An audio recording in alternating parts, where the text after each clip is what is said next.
Hi food lovers, மீண்டும் உங்கள் அத்தனை பேரையும் லக்ஷ் போஜனாவிலே சந்திப்பதிலே மகிழ்ச்சி. இன்றைக்கி என்னென்னு கேட்டிங்கன்னா, வெள்ளரிக்காயை வச்சு ஒரு தோசை. இது வந்து மேங்களூரில் ரொம்ப பிரமாதமாக செய்வாங்க. அதே மாதிரி மேங்களூர் சைடில் வந்து வெள்ளரிக்காயை வச்சும், ஆந்திரா சைடில் வந்து தோசைக்காயான்னு சொல்லுவாங்க. அந்த தோசைக்காயை வச்சும் செய்வாங்க. ரெண்டு வேரியேஷனும் செய்ய முடியும். நான் இப்போ பண்ணுற வேரியேஷன் வந்து தோசைக்காயை வச்சு பண்ணுறேன். வாங்க ஒரு ஃபென்டாஸ்டிக் ரெசிபி எப்படி செய்யலான்னு பார்க்கலாம்.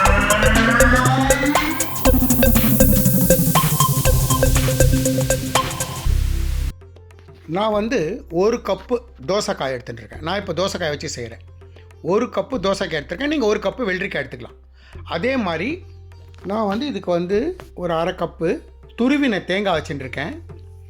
ஒரு ஆழாக்கு வீட்டில் இருக்கிற மிச்சமான சாதம், அது மிச்சமான சாதமாக இருக்கலாம், இல்லை நீங்கள் ஒரு ஆழாக்கு சாதத்தை வடித்தும் வச்சுக்கலாம். அது கூட ஒரு 500 கிராம், அரை கிலோ இட்லி புழுங்கரிசியை ஒரு 3 மணி நேரமாக ஊற வச்சு வச்சுருக்கேன். இந்த பதார்த்தங்கள்லாம் தயாராக இருக்குது. வாங்க ப்ரிப்ரேஷன் எப்படின்னு பார்க்கலாம். இப்போது இந்த ஊற வச்ச அரிசி, வேக வச்ச சாதம், தேங்காய், அப்புறம் நம்மளோட இந்த தோசைக்காய் எல்லாத்தையும் மிக்சியில் போட்டு தோசை மாப்பாடுறதுக்கு அரைக்கணும். ஸோ நான் என்னோடய மிக்சியில் அரைக்கிறதுனால நான் 2 போர்ஷனாக போட்டு அரைச்சிட்றேன். 2 போர்ஷனாக அரைச்சதுக்கப்புறம் உங்களுக்கு அதை நான் காட்டுறேன்.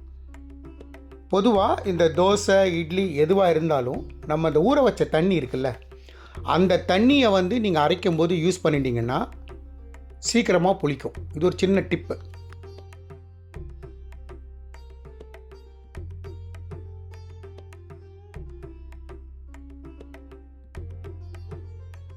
நான் 2 பேட்ச் போட்டு மாவை அரைச்சிட்டேன்.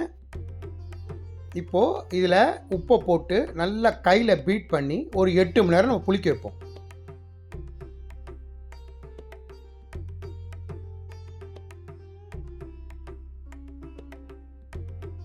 எட்டு மணி நேரம் புளிச்சதுக்கப்புறம் பார்ப்போம். இப்போது 8 மணி நேரமாக புளிச்சிருக்கிற நம்ம மாவு பார்த்திங்கன்னா நான் நல்லா பீட் பண்ணிட்டேன்.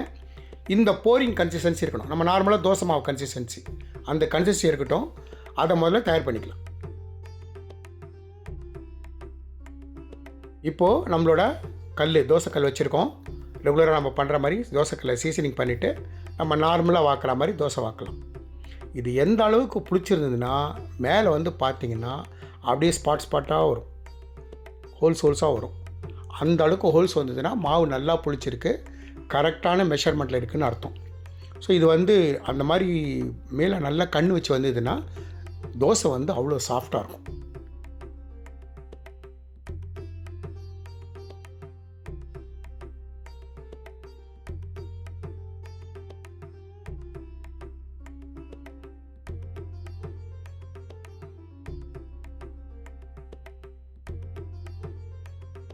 நான் ஒரு தோசை போட்டுட்டேன். இப்போ 2வது தோசையும் போட்டு காட்டுறேன் பாருங்கள்.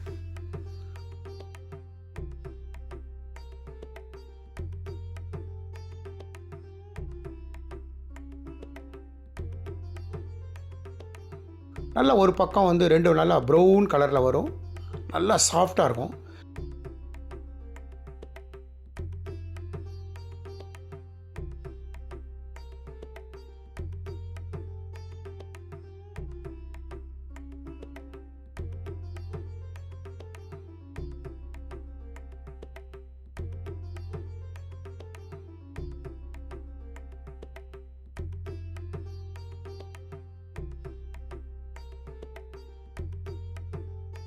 இதுக்கு வந்து ஏற்கனவே நம்ம வந்து ஒரு எபிசோடில் வந்து ஒரு கார சட்னி ஒன்று பண்ணோம். அந்த கார சட்னி வந்து தோசைக்கு வந்து ரொம்ப அல்டிமேட்டாக இருக்கும். ஸோ ட்ரை பண்ணி பாருங்கள். நான் எந்த மாதிரி இன்க்ரீடியன்ஸ் போட்டு எப்படி செஞ்சனோ அதே மாதிரி செய்யுங்க. எனக்கு கிடைச்ச எக்ஸலன்ஸ் உங்களுக்கும் கிடைக்கும். இந்த வீடியோ பிடிச்சிருந்தா லைக் அண்ட் ஷேர் பண்ணுங்கள். உங்கள் ஃபேமிலி அண்ட் ஃப்ரெண்ட்ஸ்க்கு வந்து ரெக்கமெண்ட் பண்ணுங்கள். மறக்காமல் நம்ம சேனல் வந்து சப்ஸ்கிரைப் பண்ணுங்கள்.